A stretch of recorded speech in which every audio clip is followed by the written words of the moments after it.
we are creatures of connection, and social media connects us. I mean, you think about how we used to communicate was limited by distance.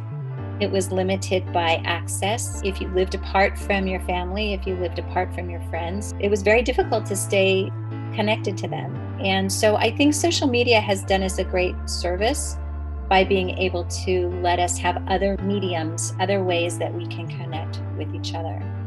And that, frankly, is why it's so important to us.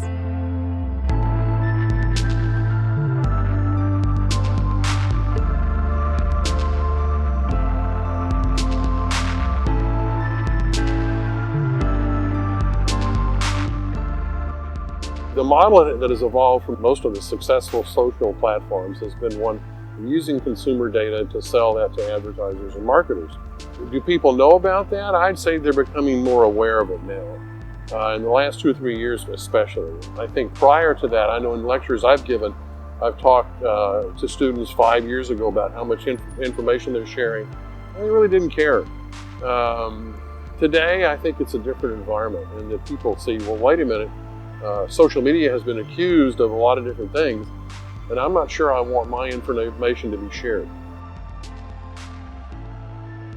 Well, when I first started, the Kid Craddock Morning Show, I started in 1994. And at that point, there was no social media. So when it came along, I kind of went into it. I wasn't really excited about it. Kid Craddock, who was the host of our show, he's passed away in 2013, but he was really insightful when it came to what was going to be the next big thing. He's the one that forced me to get a Twitter. He made me get a Facebook account. He made me get all those things because he saw the value of what that would do. Because with radio, it's a relationship we build with the audience in their cars, when they're driving to school, when they're getting ready. It's like this relationship we build. And when you add the social media element to it, it lets you even feel a little bit more connected, and it increases that bond that you have with the listener. And so he looked at it as a way to make our bonds closer, which it really has. I'm always looking at social media as a tool or a vehicle, not an end result. So real connection happens between two people.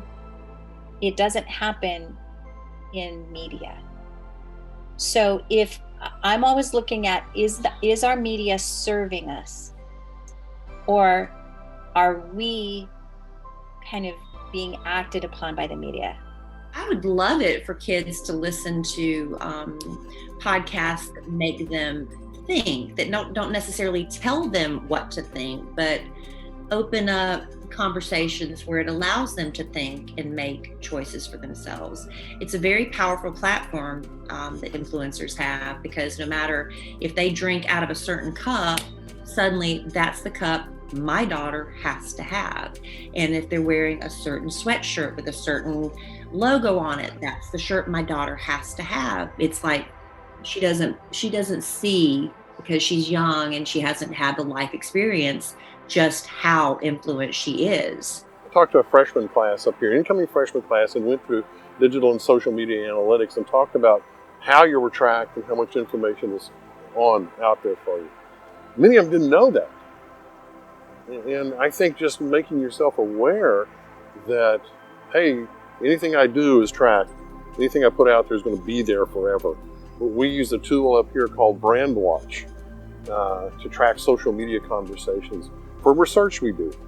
And I'm telling you, I can go, if you have a Twitter account, I can go find your Twitter account and find everything you've ever said in Twitter. And so, you just need to be aware of it. Our society is so rooted now, so connected to social media that it's just not going to go away.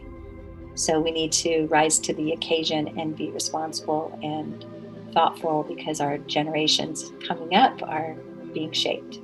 If you're someone that, for example, goes to the hike and bike trail and runs every day or every couple of days, Nike would like that information, right? They're going to sell you maybe shoes.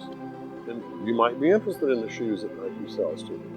So it's good and bad. I think it's up to the individual to kind of say it's too much? Social media is just it's a great tool, but it's also a dangerous one. And well, I shouldn't say, dangerous. I guess I could say dangerous, because as we've seen recently, using the power of social media, you get people together with a radical idea and they go out and attack. So social media can be used, for not great things. But then I see beautiful things, like a woman, passed away suddenly, a young woman with 2 kids, and the husband's just devastated, and the community rallied around to, do wonderful things for this family to help them get through that time of grief. And social media has the power to touch lives and impact lives as well. Don't be afraid to unplug and explore what life is like, at least part of the time, without all of the social media, and keep it balanced. And I think your wisdom will guide you.